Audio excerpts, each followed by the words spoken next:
والله اولا انك انت بسرعه الادراك، يعني بيبقى مدرك بسرعه جدا يعني السوليوشن بيوصل له بسرعه اسرع من الاول. العمليات الحسابيه وده اكتر حاجه مهمه، لان هو الاساس في البرمجه هو الاستاتستكس والماث. لو ما كانش هو كويس فيهم مش هيقدر ان هو يدي في البرمجه كويس. هو البرمجه نمت المهارات ديت، خلته فعلا يبص على الماث حتى، يعني بالنسبه طبعا للانذر سايد الاكاديميك ستادي بتاعه. لا، لقينا في تطور في الجزئيه ديت. البرمجه ذات نفسها بتخلي الواحد ينظم طريقه تفكيره شويه، يعني يبدا يشوف اللوجيكال ثينكينج بتاعته، السيرش سكيل بتاعته.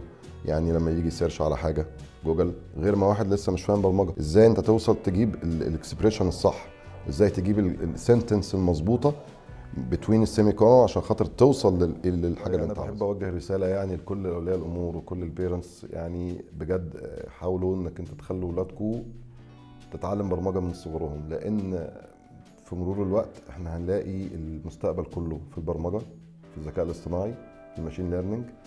هنبدا ان احنا ندخل نفسنا في حاجات كتيره جدا احنا في غنى عنها. لازم الاطفال من دلوقتي تتعلم برمجه، لازم يعرفوا ايه هي الكودينج، لان كل المجالات دخل فيها البرمجه اوريدي خلاص. طب، هندسه، كل حاجه.